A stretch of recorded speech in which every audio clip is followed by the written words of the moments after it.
இயேசு கிறிஸ்துவின் இனிதான நாமத்தில் இன்றைய ஆவிக்குரிய சிந்தனைக்கு உங்களை அன்புடன் வரவேற்கின்றோம். இப்போதும் ஒரு பாடலுக்கு பின்பு உங்கள் சிந்தையை தெளிவிக்கும் ஆவிக்குரிய செய்தியை கேட்கலாம். நம்பி வந்தேன் மேசையா, நான் நம்பி வந்தேனே. திவ்ய சரணம் சரணம் சரணம் ஐயா, நான் நம்பி வந்தேனே. திவ்ய சரணம் சரணம் சரணம் ஐயா, நான் நம்பி வந்தேனே. தம்பீரான் ஒருவனே, தம்பீரான் ஒருவனே, தம்பமே தருவனே, வருதவித குமர குரு பரமனுவேலே, நம்பி வந்தேனே. ஆண்டவரும் இரட்சகருமாக இயேசுவின் இனிதான நாமத்தினால் உங்களை வாழ்த்துகிறேன். நம்முடைய ஆவிக்குரிய சிந்தனைக்காக நீதிமொழிகள் 23:18 நான் வாசிக்கிறேன். நிச்சயமாகவே முடிவு உண்டு, உன் நம்பிக்கை வீண் போகாது. முடிவில்லாத காரியங்களுக்கு கூட முடிவு உண்டு என்று ஆண்டவர் சொல்லுகிறார். நம்பிக்கை வீண் போகாது. அநேக நேரத்துல இனி நம்பி பிரயோஜனம் இல்லைன்னு சொல்றீங்களா? ஆண்டோடைய வார்த்தை சொல்லுது, நீங்க நம்பி இருந்தீங்களா, அந்த நம்பிக்கை வீண் போகாது. பழைய ஏற்பாட்டு காலத்துல 1 சாமுவேல் புஸ்தகம் 17-18 வாசித்து பாத்தீங்கன்னா, பெலிஸ்தியர்கள் இஸ்ரேல் ஜனங்களுக்கு விரோதமாக யுத்தம் பண்றாங்க. அந்த யுத்த காலத்துல கோலியாத்தின் ஒரு மனிதன் பெலிஸ்தர் சைட்ல வந்து நின்று சவுல் ராஜாவுக்கு சவால் விடுகிறான். நீங்கள் யாராவது ஒருவர் என்னிடம் வந்து யுத்தம் பண்ண ஆயத்தமா?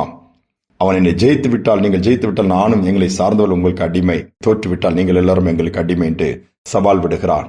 இஸ்ரேல் ஜனங்கள், அந்த யுத்த வீரர்கள், சவுல் ராஜா எல்லாம் பயந்து நடுங்குகிறார்கள். அந்த கோலியாத் என்கிற அந்த ராட்சதனை பெலிஸ்தனை எதிர்க்க அவர்களால் முடியவில்லை. ஒரு நாள் அல்ல, 2 நாள் அல்ல, 1 வாரம் அல்ல, 2 வாரம் அல்ல, 20 நாட்கள் அல்ல, 40 நாட்கள் தொடர்கிறது. ஒரு முடிவில்லாத பிரச்சனையை மாறிவிட்டது. பதட்டமும் வேதனையும் தான் தேசம் எங்கும் நிலவிக் கொண்டிருக்கிறது. ஒரு நிச்சயமற்ற சூழ்நிலை. அப்பொழுதுதான் தாவீது அங்கு அந்த யுத்த களத்திற்கு போகிறான். யுத்தம் பண்ணுவதற்காக அல்ல, தன் சகோதரர்களை பார்க்கும்படியாய் தன்னுடைய தகப்பனை அனுப்புகிறார். பாருங்கள், அங்கு போகும்பொழுது தாவீதை கர்த்தர் பயன்படுத்துகிறார். இன்றே முடிவு வரும் என்கிற அளவுக்கு தாவீதுடைய வார்த்தை சொல்லப்படுகிறது. நான் வருவேன், உன்னுடைய சேனைகளின் கர்த்தருடைய நாமத்தினால் வரேன் சொல்ல, அந்த பெலிஸ்தீனை ஒரு சிறு கோலான் கல்லாலே அடித்து விழ வைத்து முழு இஸ்ரேல் தேசத்திற்கு ஒரு ரட்சிப்பை ஏற்படுத்தி கொடுக்கிறான், மீட்பை ஏற்படுத்தி கொடுக்கிறான், நிந்தையை மாற்றுகிறான். ஒரு சிறு பையன், முடிவில்லாத பிரச்சனை, நம்பிக்கை இழந்து போயிட்டாங்க. ஆனாலும் அங்கு முடிவும் வந்தது. அந்த நம்பிக்கை வீண் போகாதபடி கர்த்தர் கூட இருந்து அந்த இடத்துல இஸ்ரேல் ஜனங்களை பாதுகாத்தார். உங்கள் வாழ்க்கையிலும் அப்படித்தான். எத்தனை நாட்கள் காத்திருப்பது?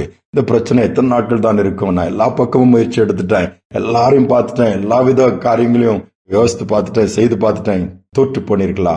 இல்லை, சோர்ந்து போக வேண்டாம். முடிவு உண்டு, முடிவு உண்டு. நம்பிக்கை வீண் போகாது. ஒரு அருமையான ஊழியக்காரரும் இன்னொரு இணைந்து நிறைய பகுதிகளில் ஊழியம் செய்து கொண்டிருக்கிறாங்க. அது ஒரு அயல்நாட்டில் நடந்தது. ஒரு குட்டி அவளுக்கு விமானத்திலே குறிப்பிட்ட இடத்தில் போய் ஊழியங்கள் நிறைவேற்றிவிட்டு தன் இடத்திற்கு திரும்ப வேண்டும்.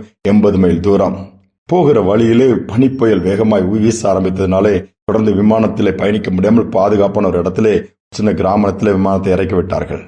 இறக்கி விட்டுட்டு அங்க வெயிட் பண்ணி பாக்குறாங்க. பனிப்புயலும் நின்ன மாதிரி இல்ல. ரொம்ப குளிர் நிறைந்த பகுதி. ஊழியர்காரருக்கு என்ன பிரச்சனைனா, அடுத்து நிறைய மீட்டிங் இருக்கு, அங்க போனோம், அங்க சும்மா இருக்கிறோம்னு சொல்லி எப்படியாவது யாருக்காவது சத்தியத்தை சொல்லலாம் பிரசங்கிக்கலன்ற அந்த விமானத்தை விட்டு கொஞ்சம் வெளியே வந்து பார்த்தா யாருமே இல்ல, ஜனக்கூட்டம். ஒரே ஒரு வயதான அம்மா உட்கார்ந்து இருக்கிறாங்க, 70 வயது. அவர்களுக்கும் கண் தெரியவில்லை. சரி, அங்க கூட்டத்தை நடத்தலான்னு இவரோட வந்த துணைக்கு வந்த சகோதரன் சேர்ந்து மொத்தம் 3 பேர் அந்த கூட்டத்தை நடத்துறாங்க. இவர் ஒரு 1 ஹவர் மேல அப்படி மீட்டிங் நடத்தி முடிக்கிறாரு. முடிச்ச உடனே அந்த தாய்க்கு ஒரே சந்தோஷம். என்ன சொன்னாங்க? இப்படி இந்த சத்தியத்தை கேட்ட ஆண்டவரை பற்றி தெரிஞ்ச உடனே, 70 வருஷம் நான் காத்திருந்தேன், இப்பதான் என்னுடைய காத்திருத்தல் நிறைவேறுகிறது, கர்த்தரின் காத்திருப்பை நிறைவேற்ற வைத்தாருன்னு சொல்லிட்டு நான் சிறு வயதுல இயேசுவை ஏற்றுக்கொண்டேன். அவரை பற்றி ஒரு நபர் எனக்கு சொன்னாங்க, எனக்கு கண் பார்வை கிடையாது. அதற்கு பிறகு இன்னும் அதிகமா நான் அறிந்து கொள்ள ஆசையோடு இருந்து பல விதத்தில் முயற்சி எடுத்தேன். எனக்கு அது எந்த வழியும் பிறக்கவில்லை. இப்ப 70 வயதை தாண்டி நான் வந்துட்டேன். ஆனா 70 வருஷம் காத்திருந்த இன்னைக்கு உங்களை அனுப்பி இயேசுவை பற்றி என்ன அறிந்து கொள்ள, பரலோக ராஜ்யத்தின் நிச்சயத்தை பெற்றுக்கொள்ள பல விதத்தில் எனக்கு உதவி செய்ய எனக்கு ரொம்ப சந்தோஷமா இருக்கிறாரு. கர்த்தர் தான் உங்களை இங்க கொண்டு வந்தார் சொல்லி சந்தோஷமா சாட்சி சொன்னாங்களாம். அந்த ஊழியக்காருக்கு ரொம்ப சந்தோஷமாயிடுச்சு. ஐயோ, சும்மா வந்து இங்க இறங்கி நிக்கிறோமே, இப்படி பிரயாணம் தடப்பட்டதுன்னு கவலைப்பட்டவரே, இதிலே ஒரு நன்மை கர்த்தர் வச்சான்னு சொல்லி நன்றி செலுத்தினாராம். அதற்குள்ளே இயற்கை சாதகமாய் மாறினது. மீண்டும் தன்னுடைய விமானத்தை எடுத்து சொந்த இடத்திற்கு பறந்து போக முடிந்ததான். யோசித்து பாருங்கள், உடைய வாழ்க்கையில கர்த்தர் அழகா நடத்துவார். முடிவில்லாத 70 வருஷம் காத்திருந்தாங்க. அந்த காத்திருத்தல் வீணாய் போகவில்லை. கர்த்தர் குறிப்பிட்ட நாளிலே தன்னுடைய தாசனை அனுப்பி அந்த சகோதரிக்கு வேண்டிய சத்தியத்தை அறியக்கூடிய கிருபை கொடுத்தார். ஜெபிப்போமா. அன்பின் தகப்பனே, பல காரியங்களிலே பல விதத்திலே பல ஆண்டுகள் காத்திருந்து சோர்ந்து போனவர்கள் ஏராளமாப்பா.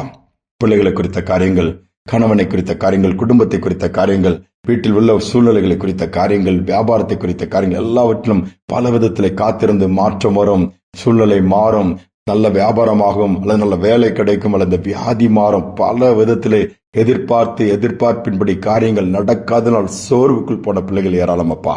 தோல்வியை கண்டு தோன்று போன பிள்ளைகளுக்கு நீங்க தைரியம் கொடுங்க. வலதுகையை பிடிச்சு சொல்லுங்க, பயப்படாதே, நான் உனக்கு துணை நிற்கிறேன் சொல்வதோடு மட்டுமல்ல, முடிவு உண்டு, அது நிச்சயமாகவே முடிவு உண்டு. உங்கள் நம்பிக்கை ஒருபோதும் வீண் போகாது என்று சொல்லி தைரியப்படுத்தி உண்மையில் நம்பிக்கை வைத்திருக்கிற பிள்ளைகளுடைய நம்பிக்கை வீண் போகாதபடி இப்பொழுதே உற்சாகப்படுத்துகிற விதத்திலே நீர் அதிசயத்தை செய்வீராக, தடைகளை உடைப்பீராக, வழிகளை திறப்பீராக. உம்முடைய மகிமையை பார்க்கக்கூடிய கிருபை பாராட்டுங்கப்பா. செய்வதற்காய் ஸ்தோத்திரம், நடத்துவதற்காய் ஸ்தோத்திரம். மீண்டுமாய் தட்டி எழுப்பி உம்மை எண்ணுமாய் உறுதியாய் பற்றி கொள்ளக்கூடிய பாக்கியத்தை கொடுங்க. பெரிய காரியங்களை செய்யுங்க. துதிக நம்மை ஏற்றுக்கொள்ளும் இயேசுவின் நாமத்தில் வேண்டிக் கொள்கிற நல்ல பிதாவே, ஆமேன், ஆமேன். சோர்ந்து போக வேண்டாம். முடிவில்லாத பிரச்சனைகள், முடிவில்லாத காரியங்களுக்கு கர்த்தர் முடிவை கொடுக்கிறார். அதோடு மட்டுமல்ல, நீங்கள் என்ன காரியத்திற்காக கர்த்தர் மேல் நம்பிக்கை வைத்து காத்திருக்கிறீர்களோ அந்த நம்பிக்கை வீண் போகாது. இந்த சிந்தனையோட நாளை தொடரும். மீண்டுமாய் நாளை தினம் சந்திப்போம். உறுதியாய் பற்றி கொண்டோ உம்மையை நம்பி உள்ளோ பூரண சமாதானம், பூரண சமாதானம். புதிதனில் தருபவரே, தினமும் புதிதனில் தருபவரே. புதிய பாடல் பாடி பாடி இயேசு ராஜாவை கொண்டாடுவோம். புகழ்ந்து பாடல் பாடி பாடி இயேசு ராஜாவை கொண்டாடுவோம்.